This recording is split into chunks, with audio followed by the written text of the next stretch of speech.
like to record this. And having said that, I wish you a very warm welcome to this expert session on where BowTie meets culture. We had in total 27 people registering, literally from all continents. South America, North America, Africa, a bit of a larger base in Europe, and that's probably also due to the fact that we are based in Europe. And also Asia, Japan, Malaysia even. So wish you a very warm welcome, and again, good morning, good afternoon, and a good evening. My name is Ralf van Haastregt, and together with Paul McCulloch, we will host today's session. You again feel free to put on your camera, please. Go off mute so we are not disturbed by any noises. If there are any questions, feel free to use the chat. We will keep an eye on that, and we are okay also if you ask questions during the session. But of course at the end there will also be time for Q&A. And having said that, I'm now really eager to get started on this beautiful topic. Because on one hand, we know that culture is at the core of incidents and accidents. We have a lot of data confirming that the culture is actually a driving part. 80% of fatal occupational injuries are due to culture, or at least certain cultural characteristics. Incidents and accidents also happen due to unsafe behavior. And at the same time, we of Resilium and Coconut Blue, we also see at the same time that not always culture is taken into consideration. So why is that? That's also maybe some of the discussion points that we would like to have with you, and also share with you how we believe you can include culture within your management systems, such as the BowTies, which most of you are familiar with. Incident investigation reports also refer very often to cultural characteristics. For example, already some time ago, here the Herald of Free Enterprise accident, where even in the incident investigation report, it is specifically mentioned that requests of captains had been ignored and even ridiculed by the company's management, resulting in 193 casualties. Why is that, and how can we make sure that these kind of accidents really never happen again? Certainly not in the organizations that we all work for. So in the coming roughly 1 hour, Paul and I would like you to take away two things. First of all, that it is possible to measure culture or behavior and also put that in a quantifiable risk number. That's number one. And number two, it is also possible and probably even essential to include human behavior within the BowTies. How are we going to do that? Well, first of all, I will continue to talk actually and explain a bit in more detail on what is culture and how can we measure it. Paul will then take over and introduce us into the BowTies and more specifically on how to include culture. What is the best way to include culture within BowTies?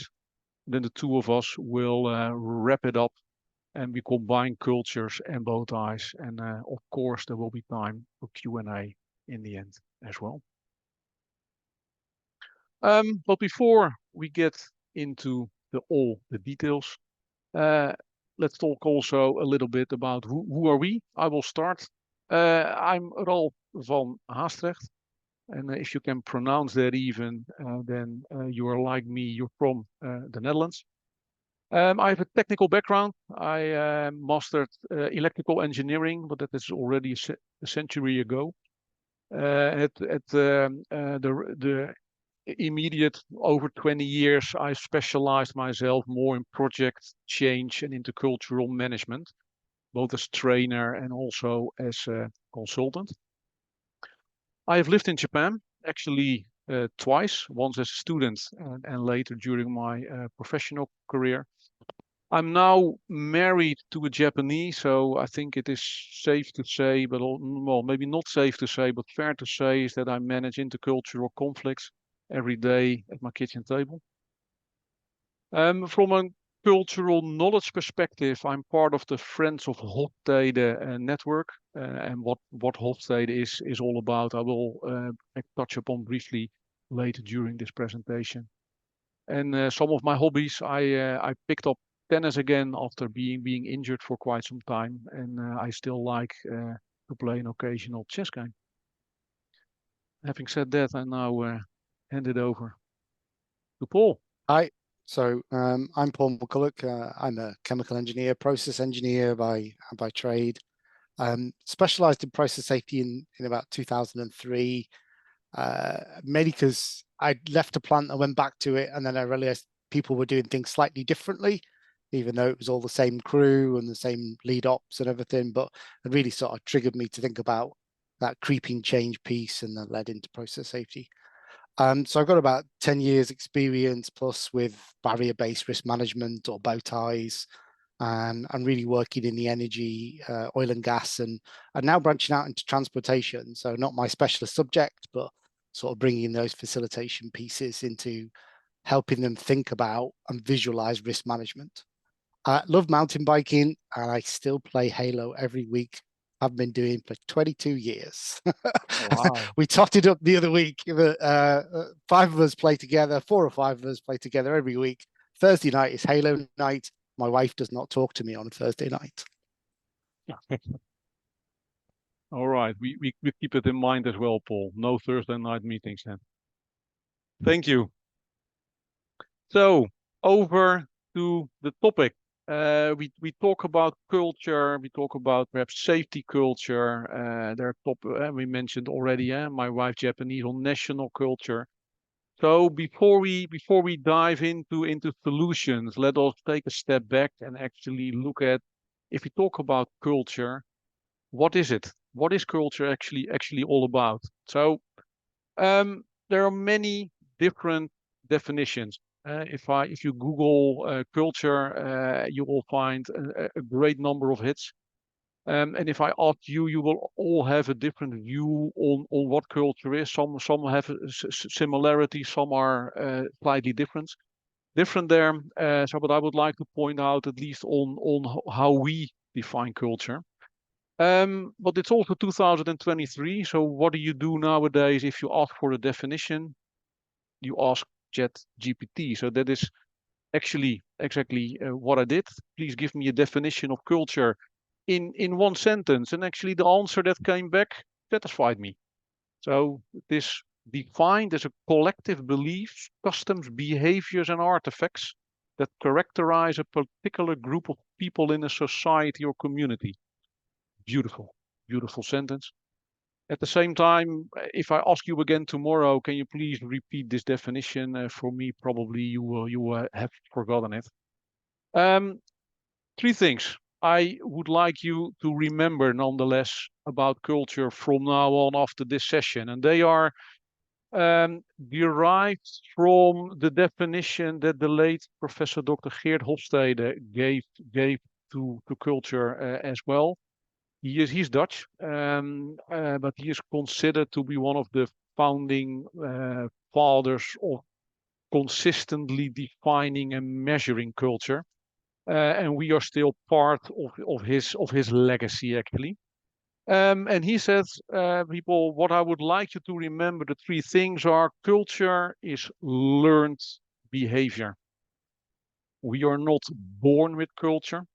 But how we learn, how we behave is learned starting 7 seconds after we're born, because that's when our consciousness starts. Number 2, culture is, by the very definition, a group phenomena. I cannot be a culture on my own, but we as a group of people together can, or maybe in time, because we don't know all each other, but we can in time form perhaps a culture around both ties and safety and culture enthusiasts. or we are cricket fans, or we are part of a certain sports group or part of a certain nation. And all these types of groups make that we have a certain emotional feeling or attachment to the group. And that determines our behavior. And hence, it makes us part of a group. So number 2 is a group phenomena. The third one is actually very important, but it may feel a bit, well, it sounds obvious, but may feel a bit different in times as well. Because we say, our statement is that there is no good or bad culture. Only cultural differences. And you also only realize there is such a thing as culture the moment you step out of your own group and you see the behavior from a distance, or actually you see the behavior of another group of people. Then you start realizing that the rules you have created, the behavioral rules you have created within your group, are different than how other groups of people perhaps solve issues of the same kind. Yeah, 3 things I would like you to remember. Culture is learned, culture is a group phenomena, and there is no good or bad culture, just cultural differences by comparing different groups. And then we come a little bit to the explanation also of why coconut blue is called coconut blue. Because for us, a coconut is a metaphor for a group or a team, or at least a group of people. If you look at a group of people and you see how they behave, it may be very difficult to see what is really going on. How do people share information? How do people really understand each other? Sometimes you see groups of people that just look at each other and they know immediately what they mean, and you don't have a clue what they're talking about. What is that all about? So it's hard on the outside, but once you're inside the coconut, everything is all soft and juicy, and then you feel like you're part of something, of an experience. And what we actually do is we crack the coconut, because we can understand with our measurement tools as well, or what is really going on within a group of people. And why is it called coconut blue? Well, in most part of the world, but again, colors are also part of a cultural perception. In most part of the world, blue is associated with a sense of safety and a sense of calmness. Where in some other parts of the world, it's actually being seen as being cold and distant. That's not what we mean, but that's also a sidestep. So this is in essence what coconut blue stands for. We are able to really dig deep within your organizational culture, your team culture, and see what it is in your culture that can enable safe behavior or that hinders you in actually working safe or safer. And this is then a type of information that you can do yourself or with our help to start working in a more safe way. But in order to do that, we have to crack the coconut. We have to understand what is actually really going on within the teams or within your organization. And then it is good to understand that culture is also about context, and culture is layered.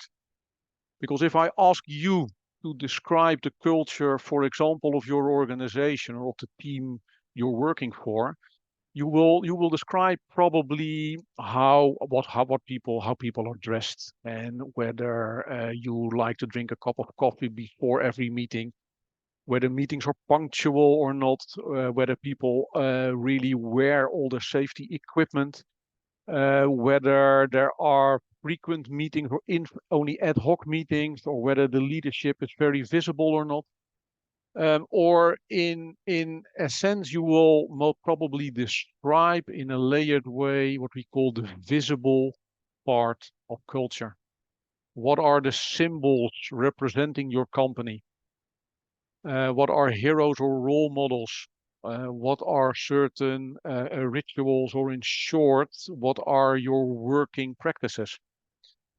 But very often symbols are, well, they can be more superficial on the outside, but they also have a more deeper meaning that can be very apparent for you or for your organization, but cannot at all be apparent for us. And you can also see them every day in the news. Um, um, maybe for me at least, what was all over the news, of course, was the kiss by the Spanish football director after winning the world championship soccer by the Spanish ladies.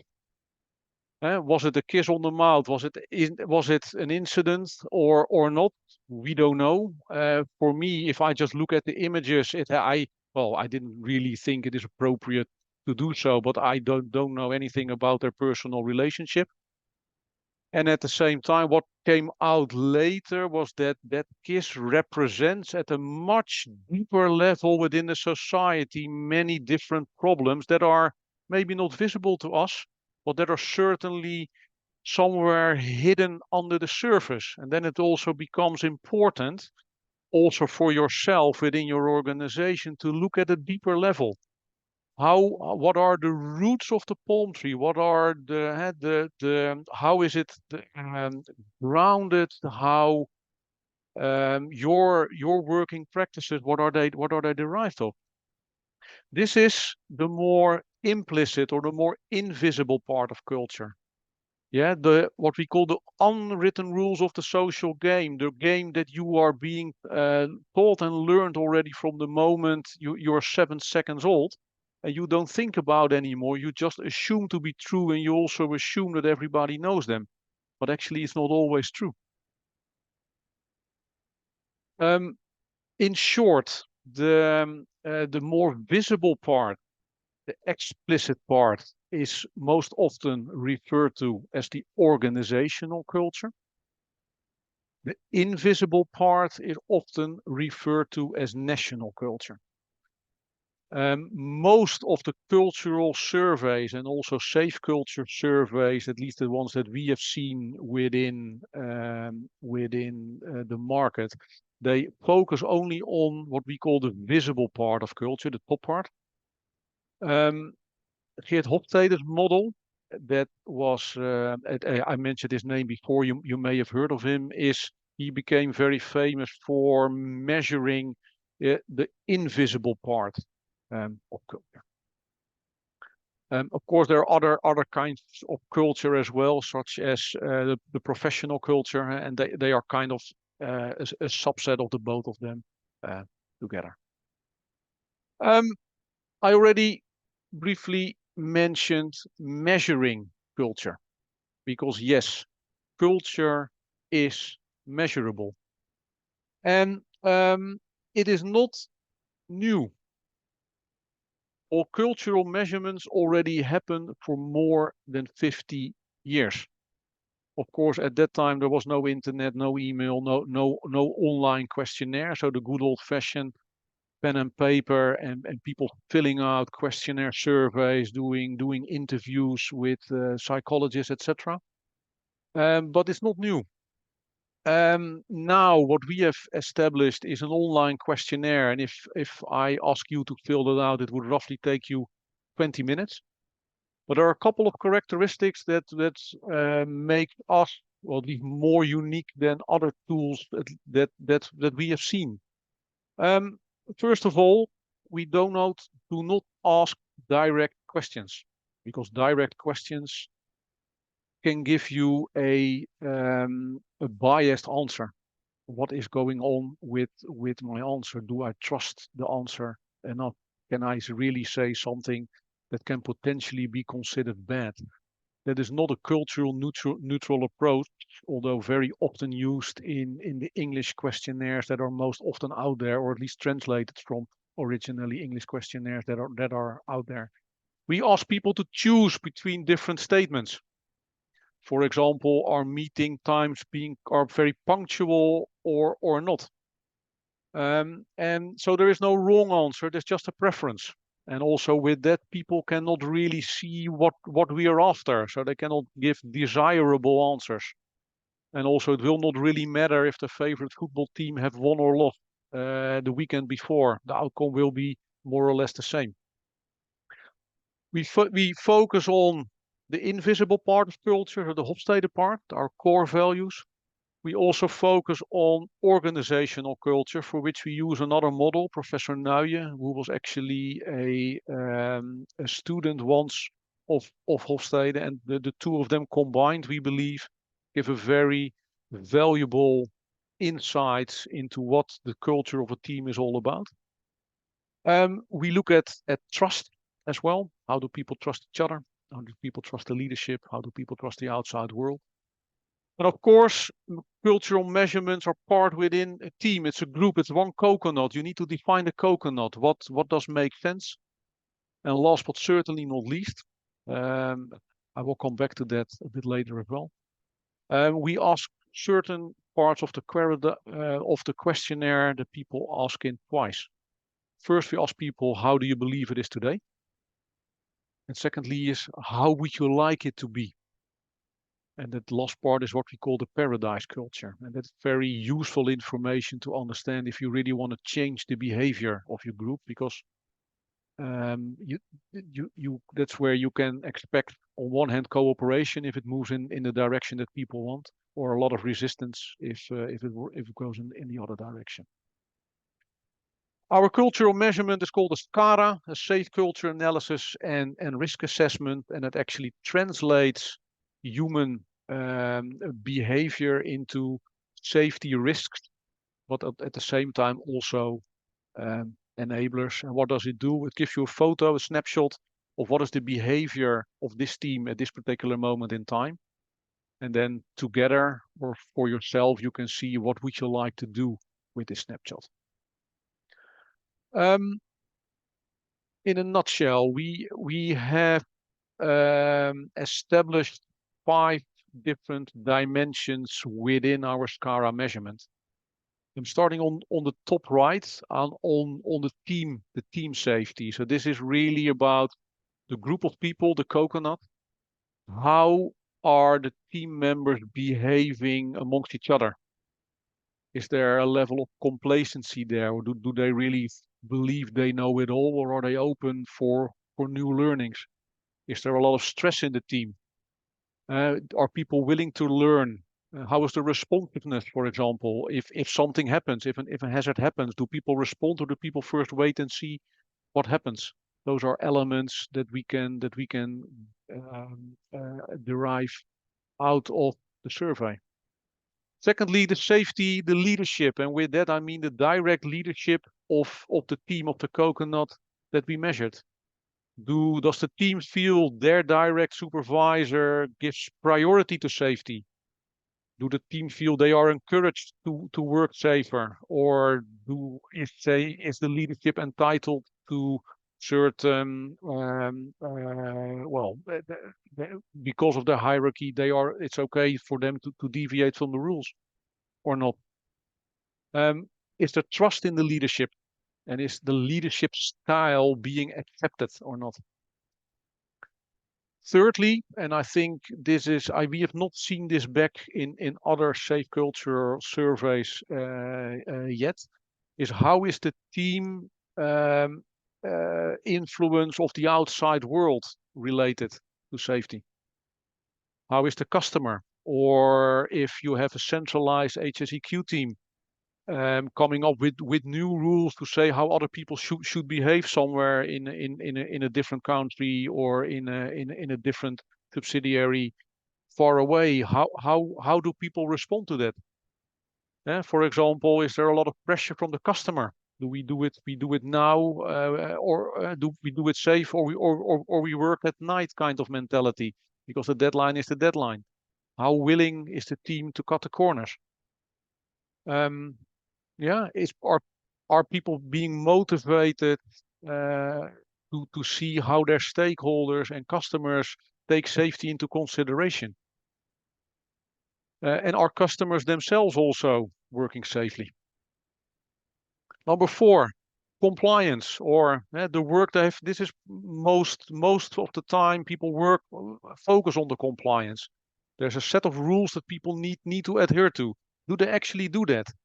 Well, that's here the second bullet, conforming to rules. Are people really following the rule that they are supposed to be doing? Whoever's told them that they were supposed to do that.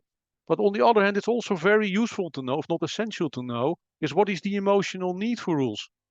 If I'm quite relaxed and I don't need rules in order to do my job, what does a long list of new rules or compliance do to me? Am I being encouraged to work safer, or does it actually work opposite? Oh, no, not another list of rules that I need to adhere to. I know what I'm doing. I can do it by myself. Or thirdly, am I also proactive towards implementing new rules or even come up with new rules to make my own work safer? And last but certainly not least, communications. Assertiveness is a topic that's being addressed in many organizations, or often sometimes called speak up behavior. Please speak up. Speak up if you see something unsafe. That particular statement is very common in what I then call the Western world. Here in the Netherlands, Germany, UK, US, we have no issues of speaking up towards even our superiors. But in most part of the world, it's not common behavior. So if you expect that of your employees, of your teams, you need to develop strategies to overcome their emotional barriers. And also, are people willing to share information amongst each other, or is knowledge is power? That can also be a mentality within a team or within an organization. What would that then look like roughly? Well, you will be we will share the slides with you after this session, so I will not go over everything here in detail. But for one team that we measure, you will see at least on high level on each of the 5 dimensions a outcome on the current culture, how people really behave today, and also on what we call the paradise culture. How would they like to behave in the future? And that can also again give insights. Here we can see, and this is actually an outcome of a real measurement that we have done at one of our clients. We can actually see that within the team there is, well, we according to our standards, they score medium in terms of risk. So not very unsafe, but certainly room for improvement as part of the current culture. And at the same time, we can also see the team themselves don't really see an appetite to improve. Whereas within leadership, according to our standards, according to our benchmarks, they are pretty okay.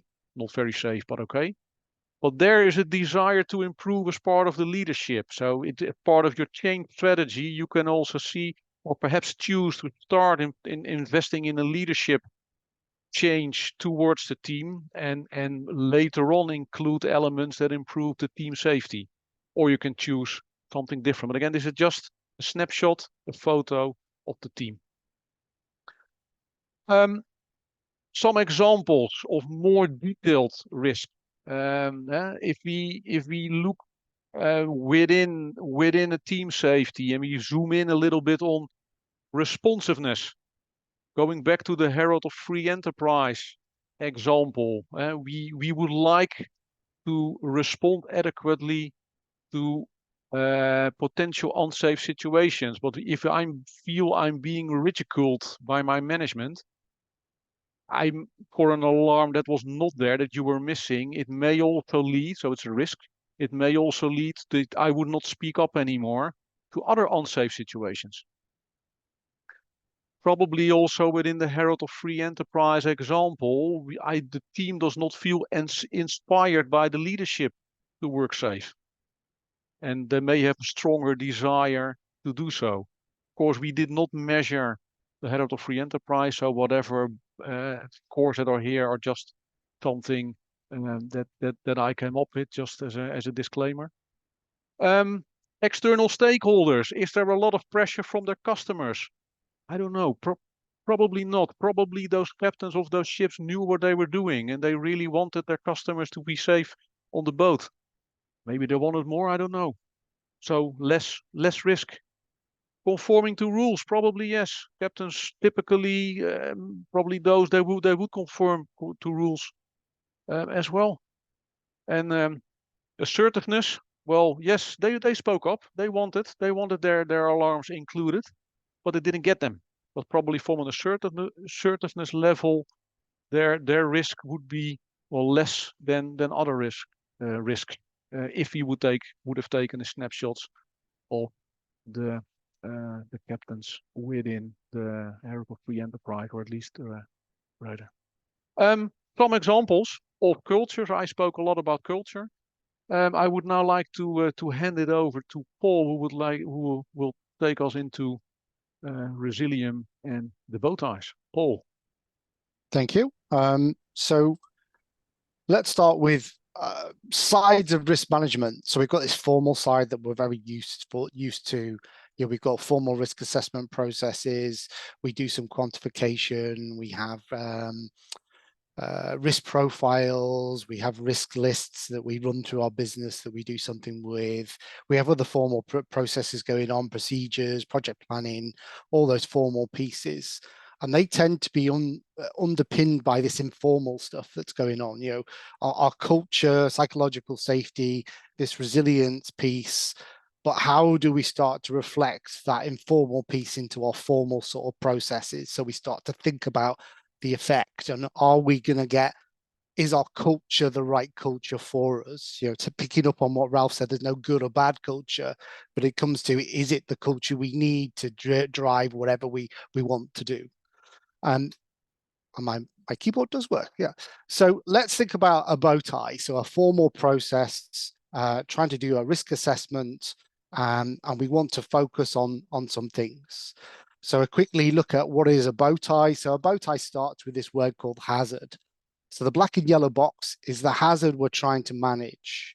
So that to an organization is something it does day in, day out. It's either an activity or a task we do or a process we follow. But the reality of that hazard is it's positive to us as a business. We do that because we need to do it for whatever reason, usually ultimately related to making money. So, my background was loading very large gasoline tank ships, and we needed that very large tank to load that ship as fast as possible so the cargo could leave so we would get paid. So it was a real driver to have that huge inventory because it made sense. I couldn't fill the ship at 50 tons an hour coming off the refining unit. I wanted to fill it at 500 tons an hour. So it was on that jetty as short as possible, and I let it go. So I accept the fact that I've gathered all that gasoline, petroleum together, and I've created potentially a problem for myself. Yeah.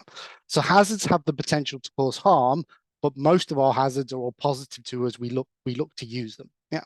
So we've introduced that word harm. So to get harm, actually, we need to lose control. So in the bow tie world, we call that top event piece. I've lost control over that hazard, but the key for the top event is nothing bad has happened yet. I've still got time to recover. So it's making me think about where is that point where I've really lost control. Me being a process safety specialist, my hazard is flammable liquids in a storage tank. And actually my loss of control point is loss of containment. It's no longer in the tank. I've lost control, but I haven't gone straight to the accident yet. I've got time to recover and do something about it. Okay. So then we could think about, well, what are those things that could potentially happen to us, the consequences? So a bow tie wants you to actually define what that consequence is, be it a more of an event than actual sort of a risk matrix damage. So here I've got a pool fire spreading away from the storage area. I'm defining what's going to happen to us. The reason why we say define the event is because it helps you understand what barriers you would do about it. If I just said, I've got a fire, actually doesn't help me really understand, well, what's happening with that fire. I may not end up with the right set of barriers I need. But here I'm actually saying I've got that pool fire spreading away from our storage area. Okay, what do we do about it? This is about stopping the escalation, stopping it spreading somewhere else. So the consequence is all about what's the event that's going to happen to us. Yeah. So to get to the top event, we need something to happen. We need a threat or a cause to happen for us to get there. So we can have multiple threats that lead to our top event. So here is the parcel is too large for the tank. So the tank is a fixed volume. If I just keep filling that tank, at some point it will overfill and I'll get loss of containment. That is inevitable. So I need to manage that to avoid it. So that is a very genuine threat. Here I've got product breakthrough during the water draining activities. So I may have a very large floating roof tank, and at some point I need to take the water table out to keep the right sort of operational volumes. So if I get that wrong, actually I can get loss of containment. I've got product breakthrough. I'm now not draining water, I'm draining petrol into my bund. Yeah, so those are direct things that affect it. Yeah, okay. So we call those the center knot, the blue boxes and the red boxes. We call them the sort of the skeleton. What goes wrong? I've got my hazard I want to manage. These are the things that can cause us to get to the top event and the consequences that come from it. So hopefully as organizations, we don't see things go wrong because we do things, whether you call them barriers or you call them controls, it's quite interchangeable. We've got two types of barrier or control going on. So we've got preventative controls, barriers that are happening on the left-hand side. And their rule is actually to stop a threat from becoming the top event. So I want that keyword about stop. So what controls barriers have we got in place that actually stop us from going from the threat to the top event? If we think about our parcel too large for the tank, I've actually got 3 potential barriers, controls there, that if one of them works, I won't get to the top event. So if we do our ullage checks, our calculation, we plan how long we can import into that tank, we monitor it, and we get that right, actually, we never overfill the tank because we switch the rundown. So if we get that wrong, I've got my high-level alarm with operator response. That comes into play and says, hang on, we've gone above our operating limit here. You need to take some action. We take the action. Actually, I don't get to the loss of containment. Or ultimately, I've got an independent high-level trip that comes into play. My first 2 barriers failed or didn't do what they were supposed to do. The trip comes into play and protects the tank all of its own accord. Hopefully, I miss the loss of containment. Yeah. So if I do get to the loss of containment, then I've got these reactive barriers and controls. So now I've got gasoline, petrol flowing down the side of my tank. I'm now into recovery mode. I'm trying to correct it. I'm trying to get back to our normal state. So here, if I'm really worried about a pool fire, I then start to think about, well, I've got my ATEX policies. Okay, if I remove all my ignition sources as best I can, hopefully I never see the fire. So I'm trying to take that dimension away. I've got secondary containment around the tank, so that should stop the gasoline from moving away from the storage area, so I can contain it and control it. And then I could have this firefighting system in play. So I've started to get this fire. What firefighting stuff can I apply? Start to bring it back under control. So on the left-hand side, we said those controls barriers wanted to stop the threat from becoming the top event. On the right-hand side, it's nice if they can stop the consequence, but a lot of the time we start them to see them come in and actually help us reduce the severity. Yeah.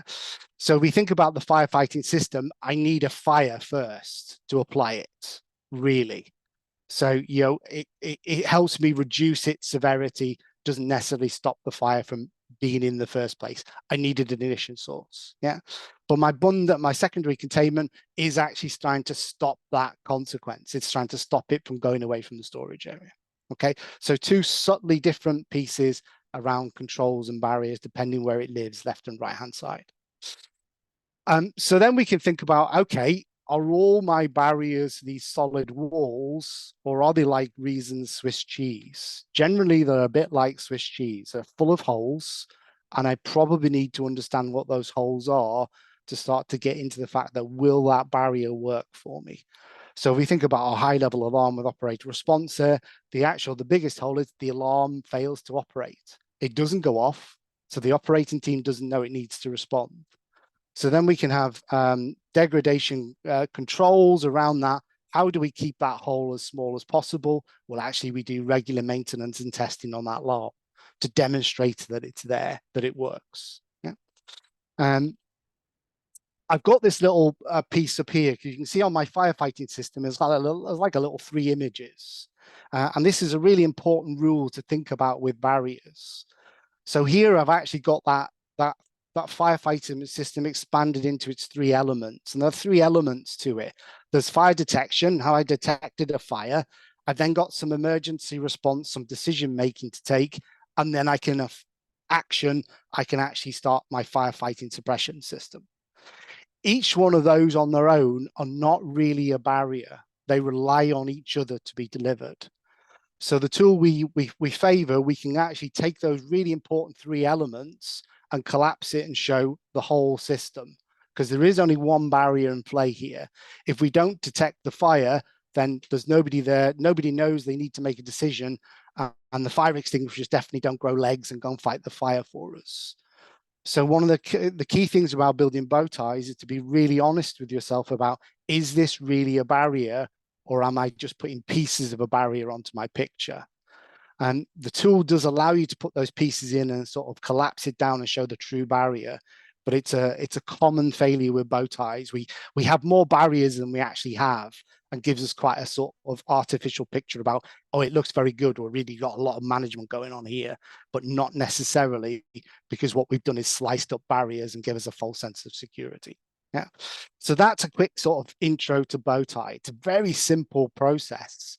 Got some rules around it, around barriers, some rules around it about consequences and threats, but it's quite a simple process to get through, a very structured process. Yeah.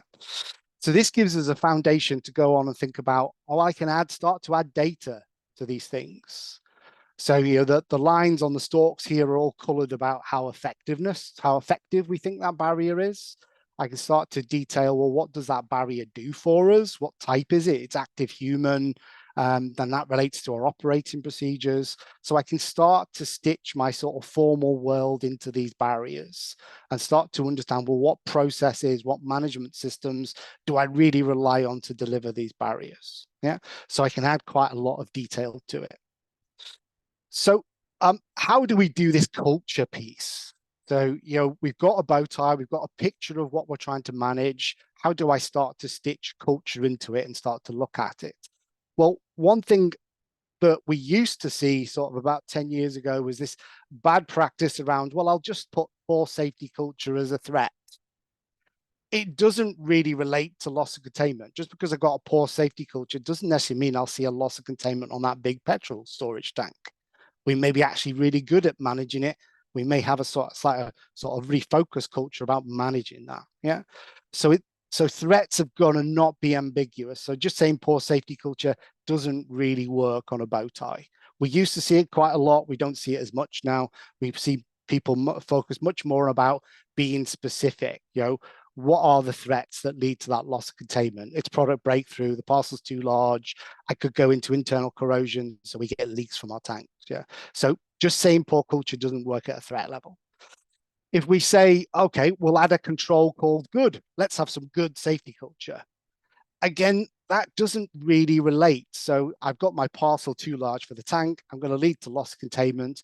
If I throw in that control called good culture, it doesn't really relate. And actually, it's not really helpful. It's not actually what we do day in, day out to actually stop the parcel being too large. So it doesn't really fit at a barrier control level either. I can then go on and say, well, okay, so culture probably, it does affect our barriers. Our barriers don't get delivered appropriately. Wherever our culture is, it's not underpinning that barrier. So generally, culture affects our barriers. So we could actually go a degradation factor. Hey, we've got poor safety culture. Again, it's a little bit ambiguous. We still do see this quite a lot. People sort of putting, we've got a poor culture. We've got the wrong culture onto a barrier. It doesn't help us understand how do we fix that. What's really wrong with the barrier and how do we move forward with it? So what we want to do is be specific with our sort of degradation factors and all our pieces on our bow tie. So alarm fails to operate is a key sort of degradation factor to that barrier, high level alarm with operator response. But what we can do is start to build in those culture pieces and start to find the hotspots. So we look at the SCARA dimensions, I can actually start to put those on my degradation factors. So here I've got alarm fails to operate, and I can start to relate that to that compliance dimension. and start to say, well, we've got a lot of company rules here that should says we should look after that, and that should never happen. So I can start to detail how the culture starts to affect that via the degradation factors. Yeah. So then I can start to go, well, okay, I could do that on all my degradation factors, but I can actually start to bring in criticality of my barriers. So I can start to focus in. I can't necessarily do culture about everything, but there are some hotspots I really want to focus on. So I can start to look at how critical are these barriers to us here. So if we look at our parcel too large for the tank, we said our first barrier is really critical for us to get right. The alarm is important to us. The alarm's got two ways it can fail. On this demo, the first barrier has only got one. We haven't defined what our safety working envelope is, but culture can help us get into it. Yeah. So the hotspots, if we flip back to that final that slide there, I've actually started to detail my culture around things like active. So here, that first barrier is active human. I'm relying on the human to do the calculation. Maybe somebody checks the calculation. Have we defined what our import plan is? And are we actually monitoring it? Very human-driven barrier. It may have some hardware giving them some information, but it's really about the human getting that barrier right. That alarm is about active hardware. So I've got the alarm that's going to enunciate and say, hey, you've gone above your normal operating limit level, but it does also rely on the human then to take action. What are we going to do about it? We undertake the action to avoid the tank overfilling. So these sort of barrier types, control types, are quite important for us to start to think about. These 5 word models come from there's a book called BowTie and Risk Management by the Center for Chemical Process Safety and the Energy Institute. In about 2019, 2018, got together and decided to write this one book about good practice for bow ties. We were very involved in it and helped sort of write some of the rules. And we came up with these sort of 5 barrier types that we could start to look at. Active human, it's the human doing everything, doing that detect, decide, act piece. And do we understand those elements of it? Active hardware and human, well, that could flip between the hardware does the detection, the human does the decision making and the action, or actually the human could be doing the detect, decide, pushing a button, and some hardware takes an action for them. But they're mixing together and they're interacting together. Active hardware is the pressure relief valve, the trip system. It all does the detect, side, act itself. But we realize there are 2 other types as well. There's the continuous hardware. It just operates. It doesn't do the sense, the detect, decide. It just operates. And then there's a final set of passive hardware. It's a bund around our tank. It's a blast wall. We rely on anti-corrosion paint. It doesn't really do anything. It's just there. Its presence, by presence, means it works. Yeah. So that really sort of helps us understand these hotspots we want to work on, because we can't work on all of the bow tie. We want to focus in on something. So we've already started to say, actually, we can start to look at, we've got our degradation factor. We can mark against that dimension that we want to look at for culture. But that's then starting to get us into, well, what's this barrier function?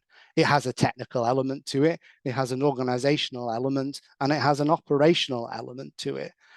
So to start to understand the culture piece, we actually need to get into the sort of elements of a barrier, start to dig a little bit deeper, start to understand, well, what's those influencing factors, what's the performance requirements we need, and what are those barrier elements we need to deliver this, to make this barrier function. So we go slightly deeper. We're going to look at this high-level alarm with operator response.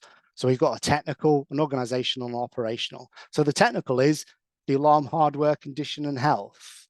And the activities associated with that, we've got a testing procedure defined, we've got a testing and maintenance procedure defined, and we actually carry out what we said we were going to do. We carry out the test, and any outcomes are acted on. So if we find it's broken, we actually fix it. Yeah.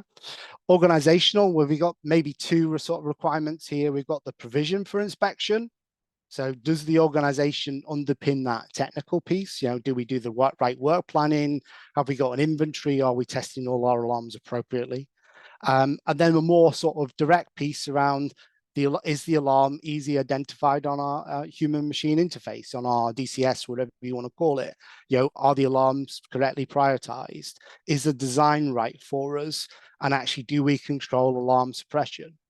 So do we understand what the operators are suppressing and why? So to get into that organizational bit. And then the final bit is the operational, taking the corrective action. The alarm comes in, so we need to do something. So have we defined that response? And is the action resourced and carried out appropriately in a timely fashion? Yeah. So we start to bring those sort of culture pieces in. We've got a real culture piece around our testing carried out. Are we doing that testing appropriately? Are we testing the full loop? Are we acting on its results? Are we being very clear about what that test has showed us? And the work planning piece is, are we overwhelmed? Are we trying to do too much every month and never actually succeed? And are we being just too optimistic and we've got a huge maintenance backlog going on? The alarm correctly prioritized, do we actually understand what that alarm does for us, and has it got the right priorities? Does it actually flag up to the operator, this is quite highly important, we need to do something? And then the suppression piece is, actually, are we controlling that? The operator sees that as a nuisance alarm, they suppress it, so it goes away because it keeps coming in. Actually, have we got control of that process? Are we understanding that? Because without that control, we get that culture where might not be appropriate for us anymore. And then the final one, the action resourced and carried out. Are we doing what we need to do? Have we got that team culture that says we need to take care of that alarm and deliver it? Yeah. Back to you, Ralf. Yeah, thank you, Paul. So finally, we've now seen what is culture, what is it all about. We've also seen how can we measure it. We've seen what is a bow tie and how does it help me to visualize and understand my risks. And we've seen on how can we include culture within the bow ties and how can we actually quantify it. Quantify human behavioral risk is possible even on a group level or on a dimension level. And if appropriate, there are also more detailed risks involved. I will go over this a little bit faster. There are just some different examples within the team safety. For example, related to the following up of the alarms, as Paul was just talking about. Do people really take decisions related only on intuition, or do they also include facts, for example? Is there trust in leadership? Do people need to be inspected to follow up, or are they internalizing it themselves?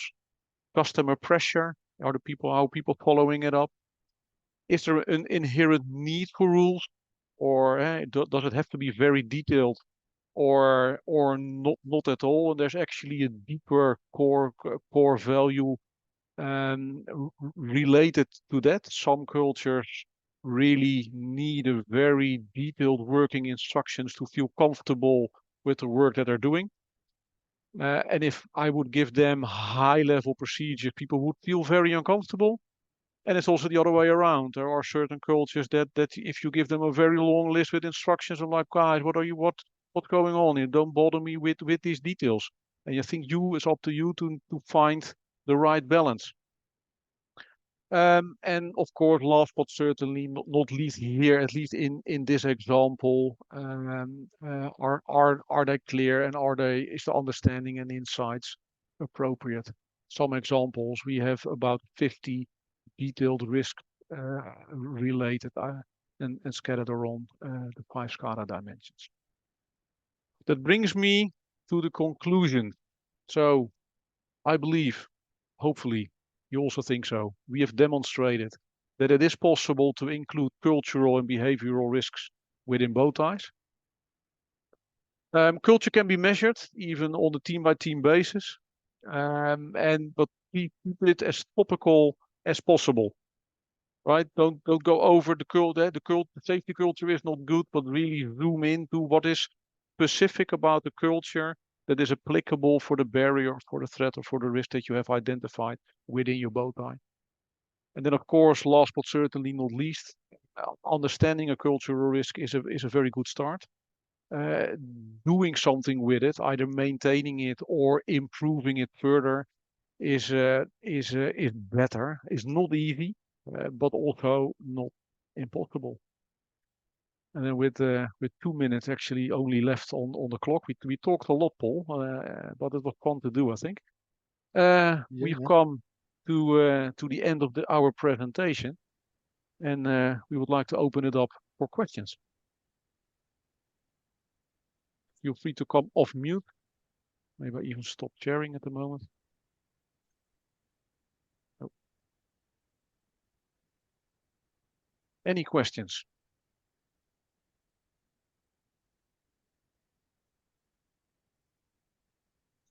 Nothing in the chat either. Well, we've never been so clear, I believe, during the presentation. Emails work too, though.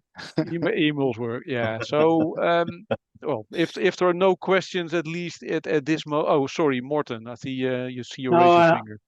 I'm Morten Andreasen here, Presite Solutions in Norway.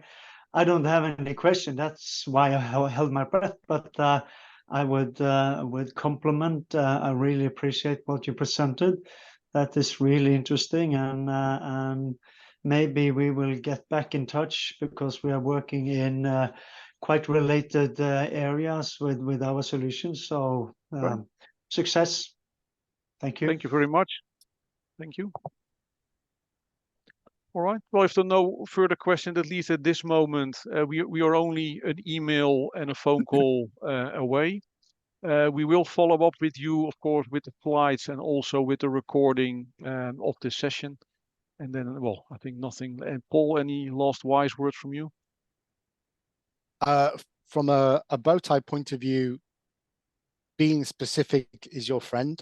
Don't be generic, because it's easier to come back from being too specific. If you're too generic, you end up just starting again. And don't be frightened about being too specific. And really think about the culture aspects.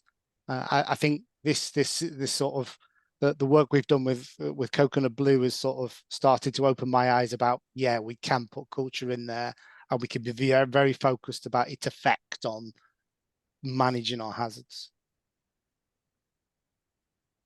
Thank you very much. I really appreciate.